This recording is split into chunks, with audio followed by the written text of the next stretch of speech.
Average Nigerian wants to have inverter in their house, even when the money is not on ground. There's one thing that we don't really know, and what we don't really know when we are in the quest for buying something new is the fact that there's nothing you want to buy that doesn't have different types.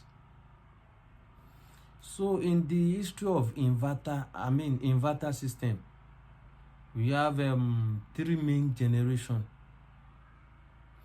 There's what we called modified inverter. There's what we call pure sine transformer based inverter. And there's what we called hybrid inverter. The modified are the let me base my explanation on two types, which is the inverter that you are seeing up here.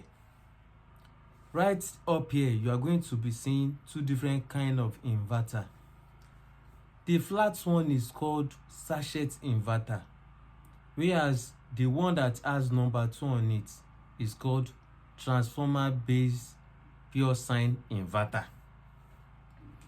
So the flat one that you see here is called sachet inverter. The inverter is a good inverter.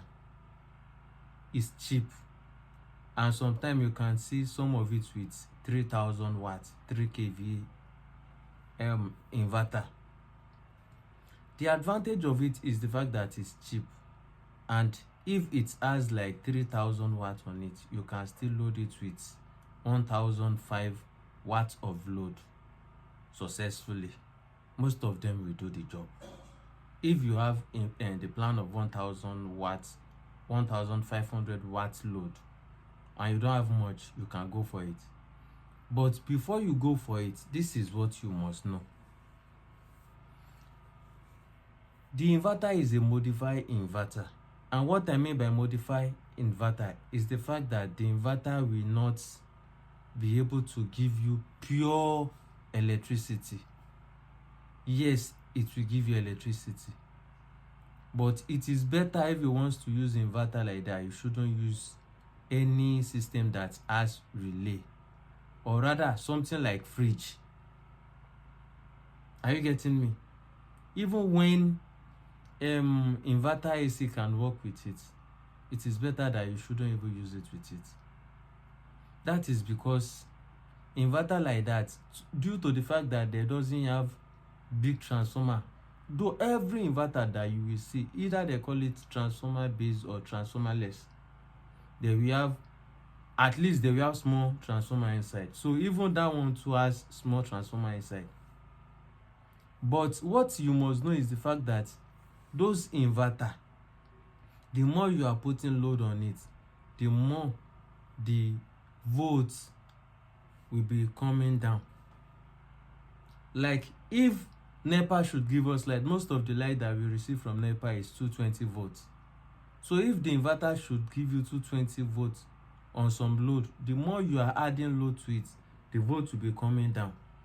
And the electricity that is producing is not really pure. So at some stage, you'll be having some kind of noise from it. The disadvantage of this inverter also is the fact that the inverter, though, has a low level of discharging battery, such as there's no way of codifying. They didn't codify it that when a battery should get to probably 10.5 switch off. So if you are using that kind of inverter, till the time that your battery is going to get to 0%, or rather it can even discharge, let's say it can discharge between 95% to 98%, it means that your battery will be draining, and this will affect the life of your battery.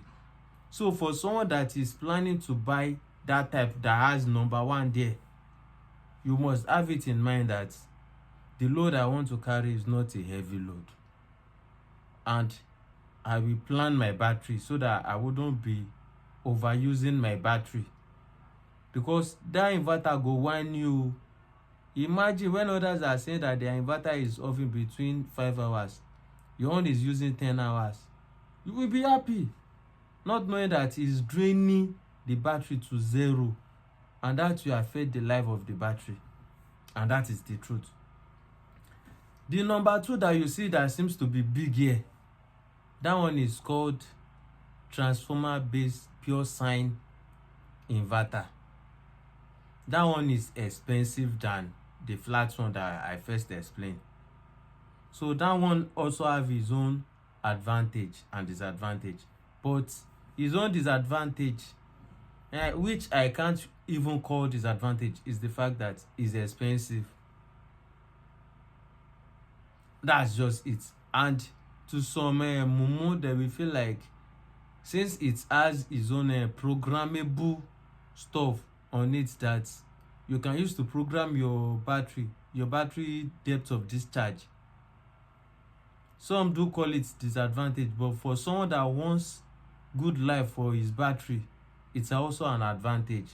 So apart from the fact that the bigger one is expensive, is the best, because there's no load that you want to put on that one, since it's still between the range, since it's still between the 80% of its specification, it's still working perfectly. So don't forget, if you want to use that one and your load is 1000 watts, just go for 2000 watts. So don't go and over pressure that one, because it will hit. Though its part is very common in Nigeria, so as if it gets spoiled, you can easily repair it. And even the transformer base itself, you will still be able to repair it, but those ones are very, very okay. So if you are planning to use freezer, to use pumping machine, to use things like that, kindly calm down, add your money and go for bigger inverter, which is transformer base. Those ones are like truck, whereby these ones are just like van. If you should notice me, you'll be seeing my hand like this.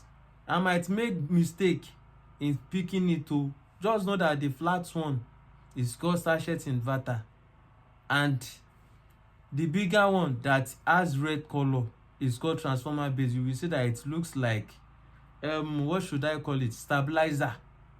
Those ones are transformer base.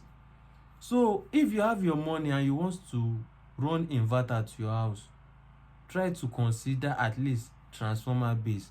If you have something that you don't want to have any electrical issue, just go for transformer base, because it has the chest to be able to carry it. Why this one is like, why the transformer base, the one that looks like transformer, like stabilizer that you are seeing, why it has the chest to carry load like a truck.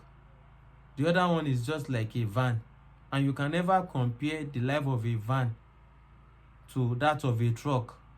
What truck will carry is more than what van will carry.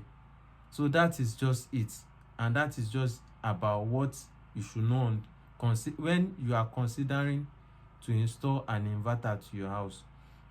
There's one other thing that we have to put to it that is out of it. If you are still using 3.5 kVA inverter, truly it can carry your pump, but most of 3.5 kVA inverter are 24 volts. If you are using those kind of inverter on your pumping machine, believe me, you are killing the battery, because by default pump will draw more light to start.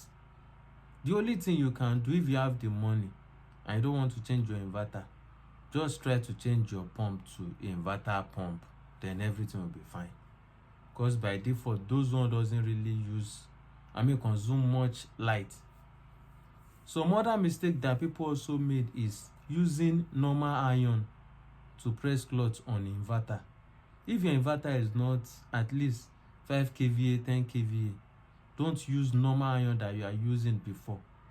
Go and buy inverter iron. It's not expensive. There are some of 23,000, 25, 28,000, depending on the market that you are buying it from. So buy something that you know that it wouldn't kill your inverter, because at the end of the day, if your inverter should get spoiled, it will demand more money from you, and that's for that. My name is Kolawole Emmanuel Adebare.